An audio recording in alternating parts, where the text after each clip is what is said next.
안녕하세요. 반갑습니다. 무한투자방송입니다. 이번 방송의 주제는 코스피 1100 경고 아직 한 발 더 남았다입니다.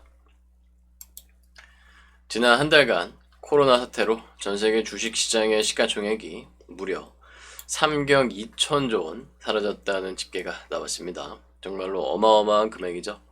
근데 문제는 이게 끝이 아니라 이제 시작일 가능성도 있다라는 부분인데요. 국내에서도 코스피가 1100선에 대한 경고를 받고 있고요. 해외에서도 미국 증시를 비롯해서 전세계 주요 증시, 주식시장의 추가 하락이 계속해서 예고가 되고 있습니다. 우선 SK증권 리서치센터에서는 코스피 1100에 대한 경고를 했는데요. 개인적으로 이때 2008년 금융위기 코스피가 900의 깨질 때 실시간으로 저는 봤습니다. 그리고 그때 그 어마어마한 공포감을 또 여전히 잊을 수도 없기도 한데요. 지금도 마찬가지 코스피 1000에 대한 얘기가 이제 불가능하거나 좀 말이 안 되는 게 아니라 최대한 충분히 열어둘 수 있는 범위가 됐다라고 할 수가 있겠습니다. 이 SK증권의 리서치 센터장도 최악의 경우 코스피가 1100선까지 하락할 수 있다라는 경고를 얼마 전부터 하고 있는 것 같은데, 실제 지금 차트상으로 봤을 때 저 역시도 코스피를 최대 1000까지 열어줄 수 있다라는 말씀을 계속해서 드리고 있죠. 우선은 1500이 좀 중요한 부분인데요. 지난주 반등한 것에 대해서 이제는 바닥이 아니냐, 저점이 형성된 거 아니냐라는 기대를 하시는 분들도 계시긴 한데 아직은 좀 섣부르다고 판단을 할 수 있겠고요. 이 중장기적으로 봤을 때 이제 주봉도 아니고 월봉상으로 좀 흐름을 봐야 되는 그런 상황이 됩니다. 이 1500선이 깨지게 되면 기존에는 1800선이 1차로 중요하다라고 말씀을 드렸고요. 이게 지지가 됐으면 참 좀 어떻게 보면 짧게 하락 조정을 거치고 기존의 흐름을 회복을 할 수 있었는데 1800이 깨지고 나서 굉장히 심각해진 상태고요. 그 다음에 1500선이 마지노선이라는 말씀을 드렸습니다. 여기까지가 그나마 한 차례 큰 폭의 하락 조정을 거치고 다시 주식시장이 단기간에 정상화될 수 있는 기술적인 한계선이었다라고 생각을 하고요. 다음 주 이후에 이게 다시 한번 무너지면 이제 그때는 전저점이 1000까지 열리게 됩니다. 그래서 뭐 저 리서치 센터장님 같은 경우는 굉장히 좀 뭐 다양한 기본적 분석을 포함해서 여러 가지를 했겠지만, 저 같은 경우는 뭐 이것저것 복잡하고 어렵게 생각할 거 없이 그냥 차트상으로 봤을 때 저는 이제 차트를 기준으로 분석을 하니까요. 1000까지 열어줄 수 있다는 부분 말씀을 드리고 있죠.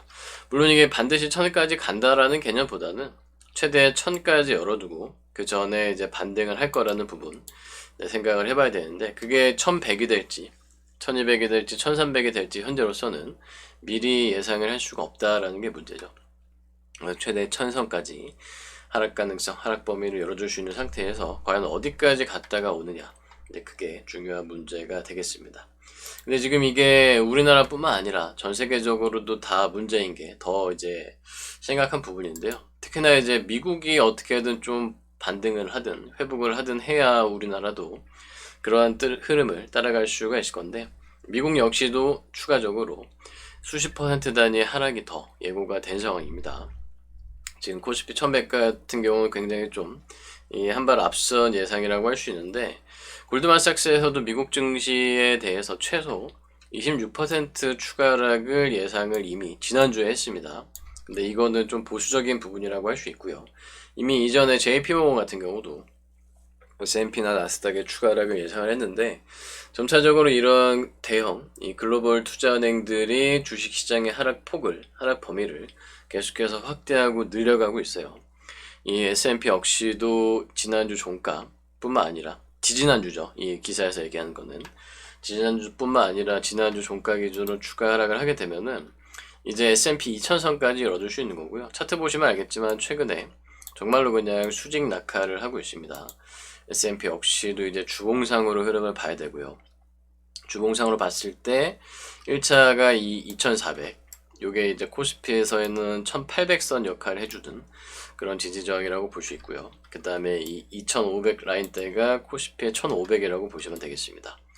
이것도 이제 다음 주 S&P 무너질 가능성이 있겠고, 그렇게 되면 코스피도 1500 깨고 내려가겠죠. 그 다음에 이제 코스피의 천선 역할을 하는 부분이 2000 이하라고 좀 볼 수가 있겠는데요. 우선은 골드만삭스에서도 2000선까지는 도달해야 그때 가서 바닥을 논할 수 있다라고 얘기하는 것처럼 2000선 붕괴에도 배제할 수 없다라는 그런 뜻으로 해석을 할 수가 있겠습니다. 왜냐면은 미리 또 2000선 무너진다라고 하면은 저쪽에서도 욕을 먹기는 마찬가지이기 때문에 우선은 2000선 가고 나서 무너진 애 만에 그때 가서 또 판단을 하겠다는 얘기죠. 어쨌든 2000까지는 밀릴 가능성이 굉장히 높다라고 볼 수 있는 것처럼 코스피가 이제 1000선까지 어디까지 가느냐의 문제처럼 S&P도 2000선이 무너질 가능성 열어두고 그 밑으로 어디까지 빠졌다가 다시 올라오느냐 그 관점으로 좀 볼 수가 있겠습니다. 그래서 다음 주 이후에도 추가적으로 증시가 지금 뭐 저점을 형성하고 반등한다라는 기대감보다는 여기서 추가적으로 아직 한 번 더 영화 대사처럼 아직 한 발 더 남았다, 한 번 더 빠질 수 있다라는 그런 관점을 염두에 두고서 이제 최악의 상황에 대한 위험 관리를 여전히 하실 필요가 있는 그런 구간이 되겠습니다. 그 외에도 뭐 여러 가지 뉴스가 좋은 소식이 없어요. 이번에 백악관에서는 이 부양책에 투입되는 자금을 기존의 1조 달러, 이제 원화로 치면 1200조 원 정도 수준에서 2조 달러로 2배, 2500조 원 수준까지 확대를 하겠다고 하는데 그만큼 심각하니까 하는 거죠. 개인적으로도 이 미국뿐만 아니라 전 세계 정부와 중앙은행들이 더 이상 추가적인 부양책을 하지 않을 때가 그 이후가 바닥이라고 보시면 됩니다. 바닥이 어딘지 지나봐야 알 수 있는데 어쨌든 그렇기 때문에 상황이 좀 해결이 되고 나야 정부와 중앙은행이 추가적인 부양책을 하지 않을 거고 그때부터나 시장이 살아날 수 있다는 기대를 할 수 있는 거지. 정부와 중앙은행이 계속해서 이 부양책을, 그것도 어마어마한 부양책을 하는 동안은 아직까지는 바닥이 아니다, 한 번 더 빠질 수 있다, 바닥이 형성되고 반등을 하더라도 이러한 부양책이 나오는 동안은 그걸 확신할 수 없다라는 그런 관점으로 보실 수가 있겠습니다. 미국에서의 이런 어마어마한 부양책이 실시돼야 할 만큼 상황이 심각한데, 그렇다고 해서 이게 단기간에 저 부양책 효과로 경기가 개선되길, 경제가 살아나길 기대할 수도 없는 상황입니다. 이제 다음 주 목요일에는 미국의 실업수당 청구 건수가 발표되는데 이미 이제 기존에도 좀 이제 기존 그 이전 수준보다 이 상당히 심각하게 발표가 됐는데요. 이번 같은 경우는 10배 이상 이 청구 건수가 증가하는 진짜 미국에서의 고용 쇼크 얘기가 나오고 있습니다. 우리나라 시간으로는 3월 26일입니다. 목요일이 되죠. 3월 26일 목요일 저녁 9시 반에 미국의 이 신규 실업수당 청구 건수가 발표되는데 이게 지금 고용 쇼크라고 할 만큼 다시 한번 또 이 주식시장과 전 세계 경제, 미국 경제 당연히 포함이겠죠. 이 충격을 줄 이슈가 될 수 있다는 우려가 커지고 있습니다.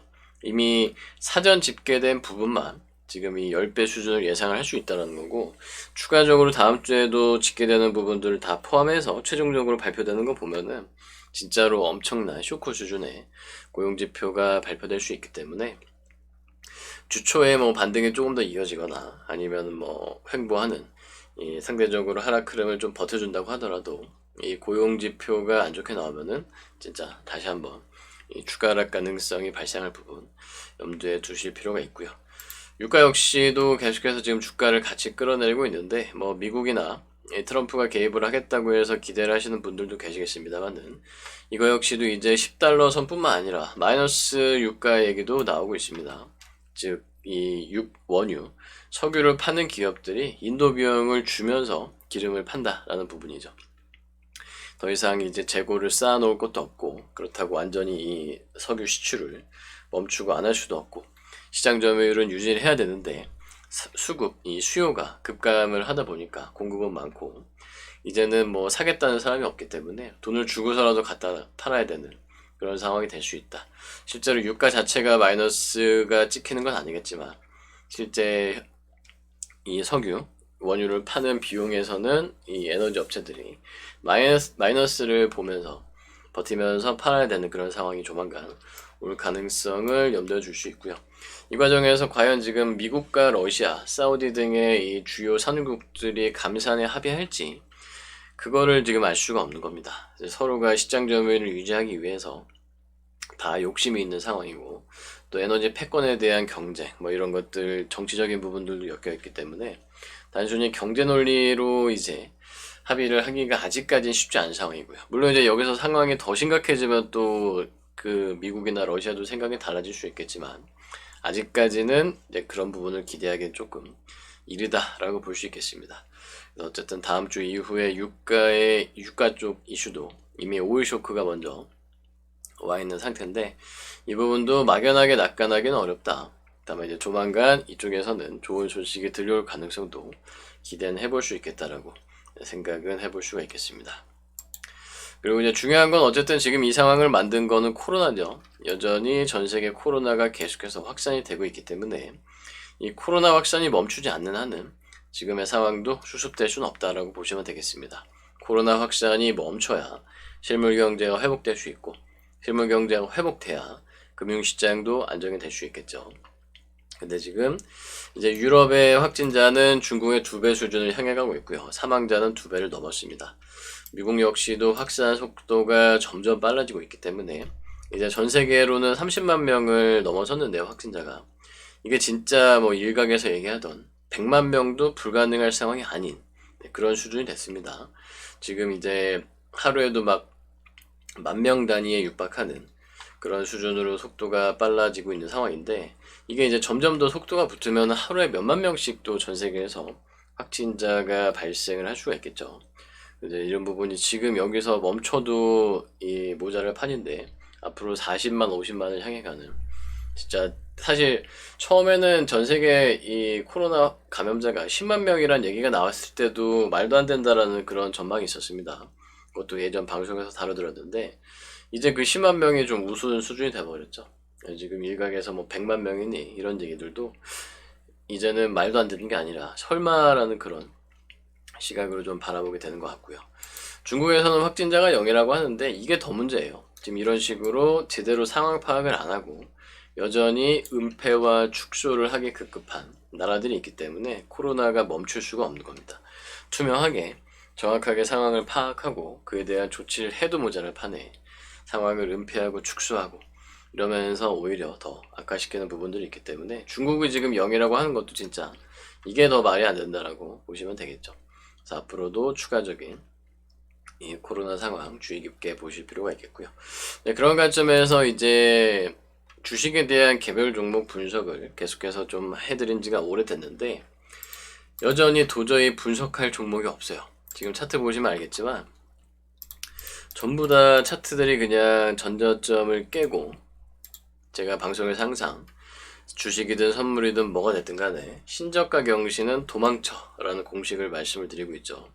근데 몇몇 종목 일부 좀 이 오버슈팅이 있는 부분들을 제외하고는 전부 다 전저점을 깨고 추가 하락을 하고 있는 상황입니다. 이런 것들을 조금 올라온다고 해서 매수 관점으로 볼 수가 없어요. 이런 것들 신저가를 깨거나 직전에 있는 이런 것들을 조금 반등한다고 매수 관점으로 볼 수가 없습니다. 그래서 뭐 단타 관점에서 당일로 뭐 치고 빠지는 거야 또 모르겠지만 지금 제가 방송에서 말씀드리는 그동안 매집 후 급등에 대한 차익 실현, 좀 이제 스윙 관점, 중장기 관점으로 볼 수 있는 종목은 전혀 없는 상황이고요. 일부 종목들 조금 지켜보고 있습니다만은 그런 종목들조차도 언제 무너질지 알 수 없기 때문에 지금은 계속해서 이제 ETF와 ETN밖에는 답이 없다 라고 볼 수 있겠습니다. 그거 역시도 이제 중장기적으로 보기보다는 자리가 좀 많이 높아졌기 때문에 단기 관점, 단타 관점으로 접근을 하실 필요가 있는데요. 우선 이번에 인버스 종목들 ETF 조정 받았잖아요. 이것도 이제 월요일도 추가 조정이 될지 아니면 바로 반등할지 모르겠는데 이 인버스 ETF들 조정 거칠 때 분할로 이 매집 대응할 수 있는 자리들 됩니다. 이제 이전 고점까지 조정이 나오면서 반등하는 변곡점 만들 가능성이 있는데요. 바로 올릴 수도 있고요. 어쨌든 다시 한번 이 신고가 돌파하기 전에 코덱스 인버스 같은 경우는 9,000원 이하가 되죠. 분할 매집해서 추가적으로 9,250원대 전고점 돌파할 때 단기 차익 실현 관점 접근을 해보실 수가 있겠습니다. 이 처음부터 이 분할 매집 관점으로 나눠서 들어가시고요. 뭐 조금 샀는데 바로 오르면 어떡하냐, 조금 수익 먹으면 됩니다. 욕심내실 자리는 아니라서. 손절은 7,500원대까지 잡아볼 수가 있겠고요.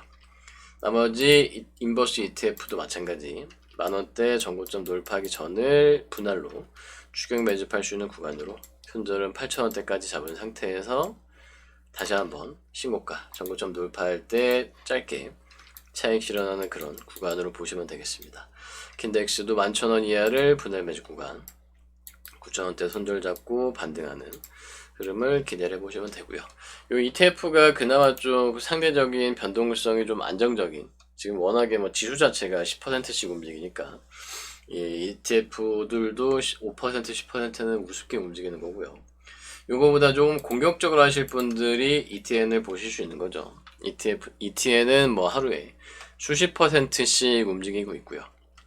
이번에도 원유 같은 경우 고점 대비 뭐 30% 40%씩 조정을 거치고 있습니다. 얘네들 올라갈 때도 60% 올라가는 것처럼 내려올 때도 똑같이 30% 60% 조정받을 수 있다라는 부분을 인지하고 매매를 하셔야 되고요.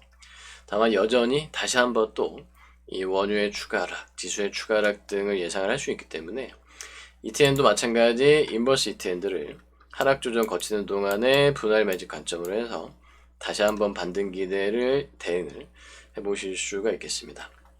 우선 원유 같은 경우는 지금 이제 전고점 대비 뚝 떨어졌죠. 이것도 이전 지지저항 삼성 인버스 2배 WTI 원유 ETN 같은 경우는 이 6,000원대가 되겠는데요. 아마 8,000원대 이하까지는 안 밀릴 가능성이 있어요. 여기서 반등하는 부분 분할 매집 대응해서 다시 한번 전고점 18,000원대 향하는 흐름 기대를 해보실 수 있겠고요. 나머지도 다 마찬가지입니다. 신한도 이 6,000원대가 지지저항 역할을 해줄 거고요. 분할 매집 조정 구간에서 대응해서 다시 한번 16,000원, 17,000원대 전고점 향하는 흐름 기대를 해볼 수가 있겠습니다. 그리고 공포지수를 비롯해서 이 S&P, 나스닥 같은 ETN도 또 대응해 볼 수 있겠고요. 마찬가지 지지저항은 이전 고점에 대해서 좀 크게 열어둔 상태에서 분할 매집 접근을 해서 다시 한번 신고가 돌파하는 부분을 기대해 볼 수 있겠고요. 삼성이 S&P 500 빅스 지수 55,000원 이하가 매집 구간, 손절은 25,000원까지 잡고서 다시 한번 반등해서 전고점 돌파 예상을 해볼 수가 있겠습니다. 그리고 구리 같은 경우도 마찬가지고요. 유가 따라서 오르락 내리락 할 건데 마찬가지 이전 12,000원대 지지저항까지 조정 가능성 열어두고 조정 거치는 동안 분할 매집으로 다시 한번 18,000원대 전고점 향하는 흐름을 예상을 해볼 수가 있겠고요. 그 다음에 지수 인버스 레버리지 S&P 이런 것들도 만원 이하 다시 한번 매집 구간으로 손절은 얘는 QV는 조금 차트가 애매하게 눌렸네요.